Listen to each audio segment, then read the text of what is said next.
Hello, good morning সবাইকে। আমি সকাল সকাল একটু জ্ঞান দিতে এসেছি, যদিও সবার ভালো লাগবে না, তবুও বলছি। তো আজকাল সোশ্যাল মিডিয়ায় দেখছি ডেট ছড়াছড়ি। তো মানে যদিও ওটা আগেও হয়তো ছিল, কিন্তু এতটা চল ছিল না। রোজ ডে, প্রপোজ ডে, তারপরে তো ভ্যালেন্টাইন্স ডে তো আছেই, না আরও হেনা তেনা অনেক ডে আছে, আমার অতটা খেয়াল নেই।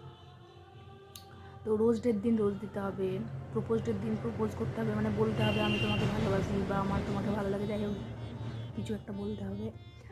আর ভ্যালেন্টাইন্স ডের দিন তো বলতেই হবে যে আমি তোমাকে ভালোবাসি, প্রেম নিবেদন করতে হবে।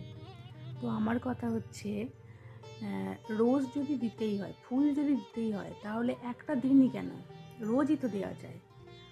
আর প্রপোজ যদি করতেই হয়, তাহলে একটা দিনই কেন, প্রপোজ তো রোজ করা যায়। রোজ তো বলা যায় যে আমি তোমায় ভালোবাসি, বলা যায় না? যায়। আর প্রেম বা ভালোবাসার জন্য একটা দিন কেন, প্রত্যেকটা দিন, প্রত্যেকটা মুহূর্ত ভালোবাসা যায়, প্রত্যেকটা মুহূর্ত হোক ভালোবাসার। তো হয়তো জানি না, এখনকার শো অফটা বেশি হয়ে গেছে মানুষের ভালোবাসার থেকেও। তো যদিও সবার সাথে আমার মেন্টালিটি তো ম্যাচ করবে না, অবশ্যই এটা সবার পার্সোনাল ব্যাপার। তো এটা আমি না বলে পারলাম না, মানে আমার নিজের মনে হলো যে ভালোবাসা মানে তার মুখ দেখে বুঝে যাওয়া যে তার কী হয়েছে। ভালোবাসা মানে হয়তো কোথাও একটু নির্ভরশীল থাকা তার প্রতি।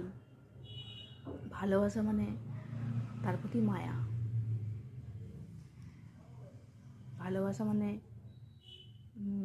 প্রকাশ করা যায় না, ভালোবাসা মানে বোঝা যায়, শুধুই বোঝা যায়, অনুভব করা যায়। আমার তো তাই মনে হয়। চলো টাটা।